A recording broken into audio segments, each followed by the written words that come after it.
किसी गांव में समीर नामी लकड़हारा अपनी बीवी और बेटी के साथ रहा करता था। वो लकड़ियों बेचकर अपना गुजारा करता था। एक दिन वो जंगल में जा रहा था कि इसे किसी के रोने की आवाज़ आई।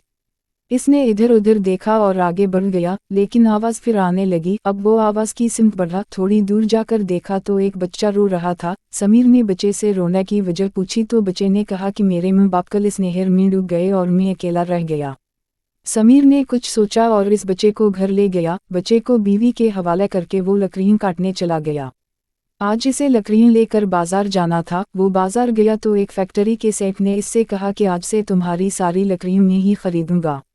जारी है। ये सुनकर समीर खुश हो गया। सेठ ने इसे दोगुनी रकम दी थी। इसने बच्चे के लिए कुछ कपड़े खरीदे और घर आया। घर आकर इसे पता चला कि बच्चे का नाम हमजा है। दूसरे दिन वो फिर बाजार गया। आज सेठ ने इससे कहा कि मुझे अपने काम के लिए एक ईमानदार आदमी की ज़रूरत है और तुम इस काम के लिए बेहतरीन रहोगे।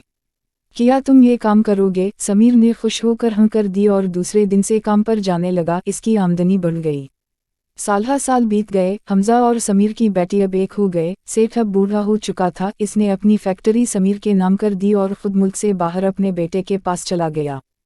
कुछ अरसे में समीर ने शहर में अपना बंगला बना लिया था। अब वो लोग इस बंगले में रहने लगे। समीर ने हमजा की शादी अपनी बेटी से कर दी। अब वो लोग हंसी खुशी रहने लगे। नेकी कभी राय नहीं जाती।